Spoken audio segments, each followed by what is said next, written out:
Hello everyone, it's me Uncle John. Today I am going to read S6 6025 Arthur and the Lost Diary, Chapter 6. What's the matter, Binky? Said Arthur. You look like the Statue of Liberty. Huh? Binky dropped his arm like a stone. Arthur was loaded down with the stack of books he had picked up. Are you all right? You look a little strange. No, I'm fine. Don't forget, I can lift the back of a bus. You can what? Never mind. Binky wanted to change the subject. Did you hear? Sue Ellen lost her diary. I put it on the cart. Arthur frowned. Why didn't you give it back to her? I didn't know it was her diary then.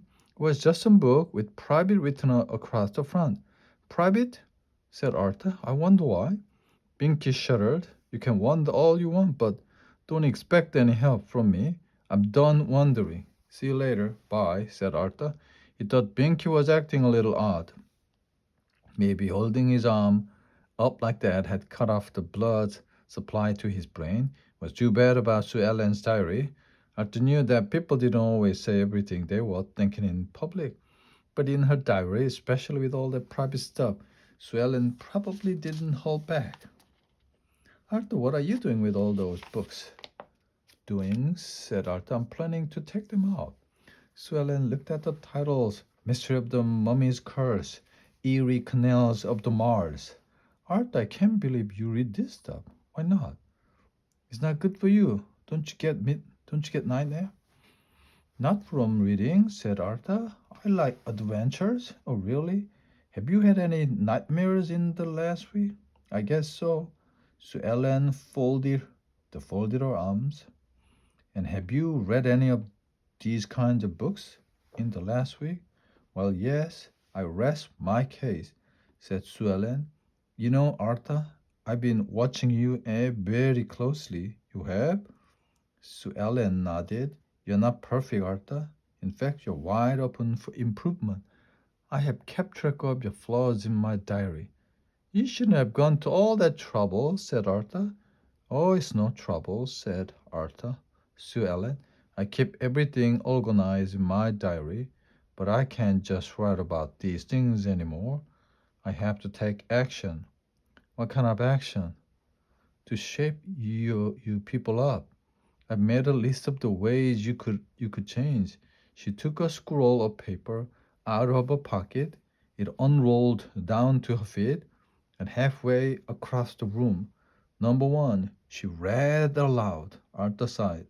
He looked around for a way to escape. Sue Ellen stopped reading. I know, I know that look. Maybe we'll skip directly to number 78. Arthur was almost afraid to ask. What is that? He said finally. Sue Ellen moved along the paper. Number 78 doesn't take criticism well. Now, are you going to sit still? We've got work to do. There didn't seem to be any way out. But as Sue Ellen went hunting for the top of the list, she moved slightly to one side. Arthur saw his chance and drove to an opening in the bookshelves.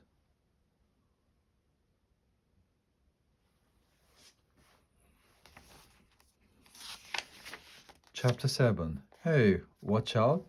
Cried one of the library assistants as Arthur crashed into his cart. The books went flying.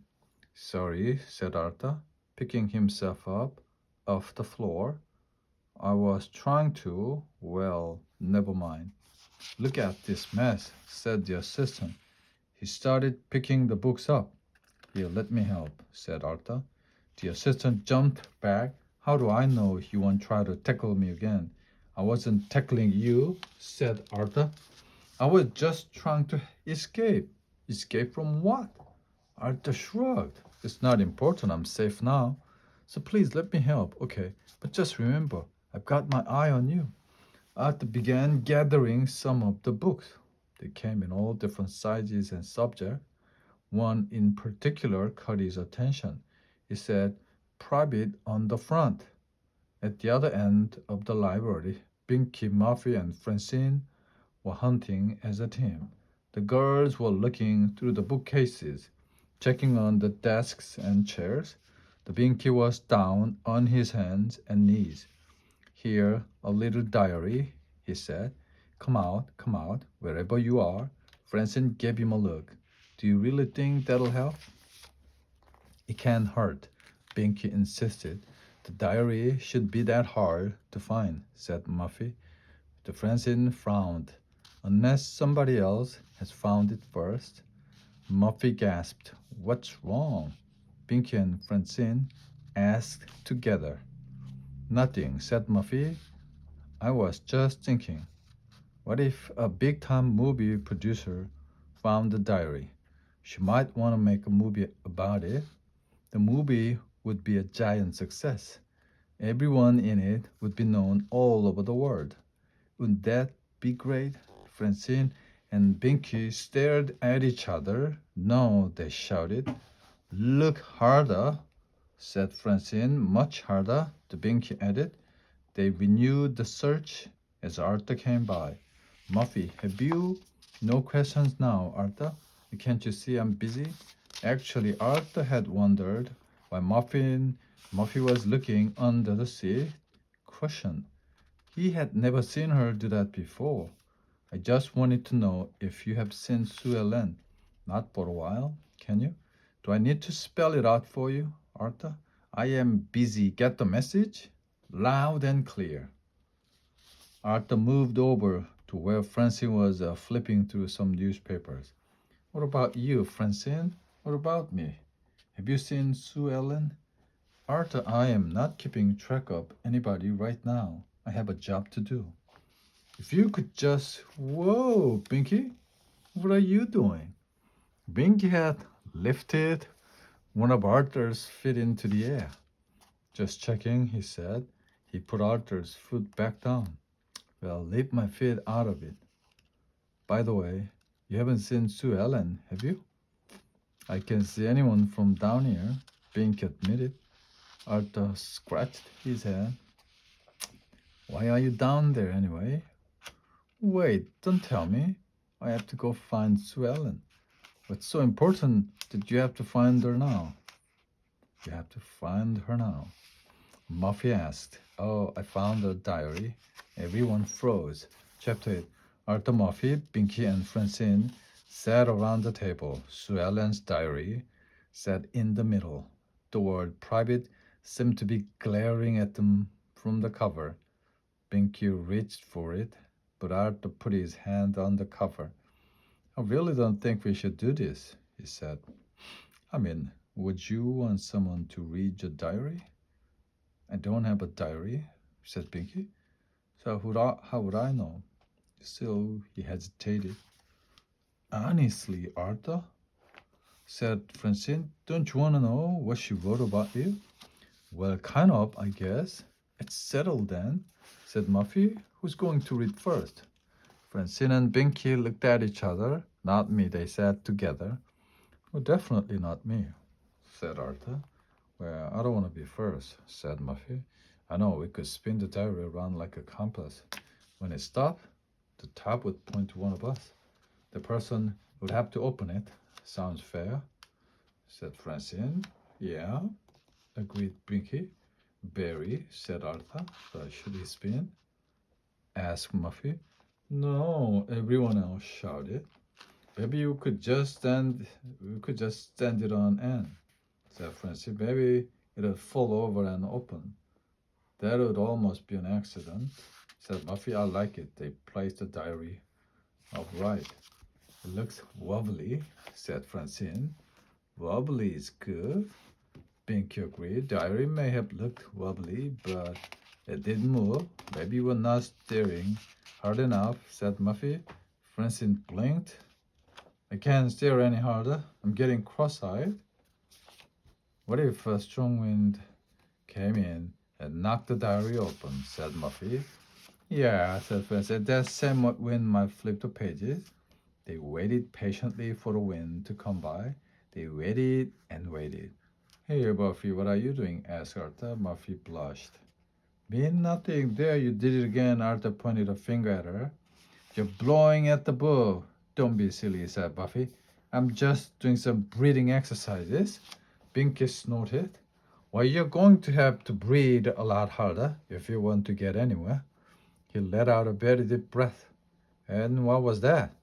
Asked Arthur. Just a sigh, Arthur, said Francine.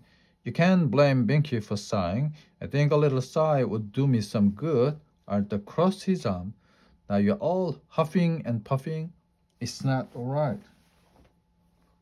I have to agree with Arthur, said Binky. I don't think the wind is going to be enough. What we need is an earthquake. Not much chance of that, said Arthur. You never know, said Binky, kicking the table hard. The book fell over, but it was still shut. Hey, that's cheating. It was just an experiment. Binky insisted. I wanted to see if an earthquake would help. Forget the wind and the earthquake, said Francine. Maybe we should just all read it together.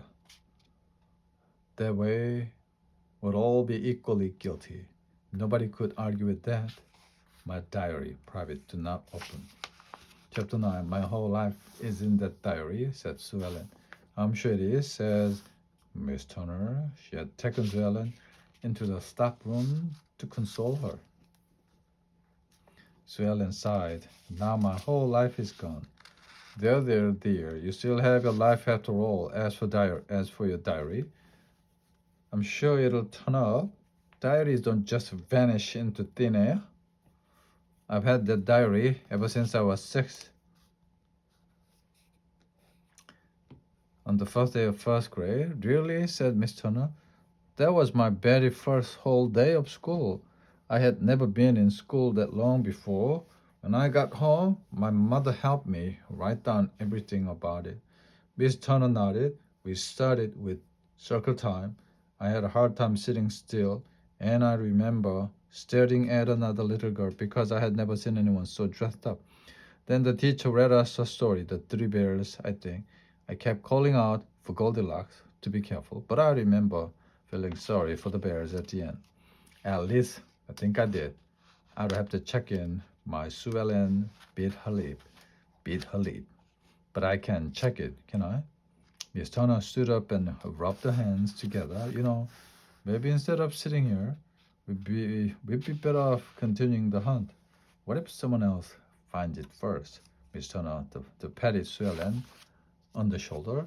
Then they'll turn it in at the desk, and all will be well. Sue Ellen shook her head. But what if that person reads a diary before returning it? No one besides me has ever read it. Now, Sue Ellen, I think you're getting yourself upset over nothing. You told me it says private in big letters, right where everyone can see it. That's true, Sue Ellen admitted. Why then you have nothing to worry about? Sue Ellen, Arthur and the others were coming toward her. We have something for you, said Arthur. He held out the diary. Sue Ellen gasped. Where did you find it? She took the diary and hugged it against her chest. On one of the cards, said Arthur.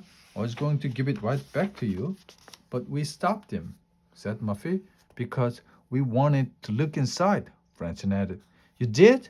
Sue Ellen hugged the diary tighter, but it's private. It said so right on the cover. Don't worry, said Arthur. We didn't look.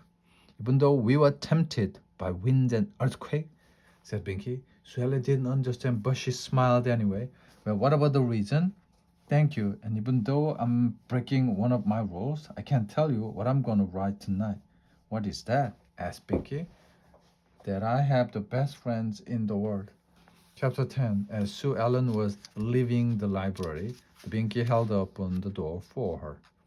Allow me, he said. Sue Ellen looked surprised. Why, Binky? I didn't know you're such a gentleman. I'm not. That is, well, not usually. He looked at the ground, and if you tell anyone, I'll deny it. Sue Ellen smiled. Don't worry, your secret is safe with me. Hey. My lips are sealed. She continued on to the back rack. Murphy was just getting ready to leave. See you later, Sue Ellen. Murphy put a foot on the pedal and then stopped. By the way, I'll be home tonight. If you need any ideas for stories, something about a beautiful, rich, and resourceful princess saving the world. Oh, thank you, Muffy. If that comes up, I'll give you a call. Muffy nodded and rode off. Sue Ellen, said Francine, running up behind her. Let me hold your books while you unlock your bike. Wouldn't want you to get hurt. Thanks. Is there anything else I can help you with? I'm very friendly, and considerate too. And have I mentioned being nice is my best thing? Sue Ellen looked confused. Well, see ya tomorrow, said Francine. Call me if you have any problems with your homework or if you just want to talk. And happy riding. So Ellen shook her head and she put on her bike helmet. She would never have expected that writing a diary would make her so popular. She was still thinking about this as Arthur came out of the library. Arthur, are you sure nobody read my diary? She asked. Don't worry, Sue Ellen. It's still private. Is there anything else you want to ask me? Or maybe tell me? I don't think so. I take criticism really well. And I'm always ready to improve myself. Don't hold back. Sue Ellen got on her bike. I want you're sure about the diary? Positive. That's good. You might have been embarrassed. Me, Arthur blinked. I suppose you've written down a lot of ways I could improve. Sue Ellen looked puzzled. No, actually, I said some pretty nice things about you. Arthur blushed. Really? Like what? Sorry, my lips are sealed. Arthur frowned. That's not fair. See you later, said Sue Ellen, riding off. All right, Arthur called after her. In that case, I'm gonna start a diary of my own. Sue Ellen screeched to a stop. You are? What are you going to put in? What are you going to put it in? Put in it. Put in it. Arthur smiled. That will be my little secret. The end.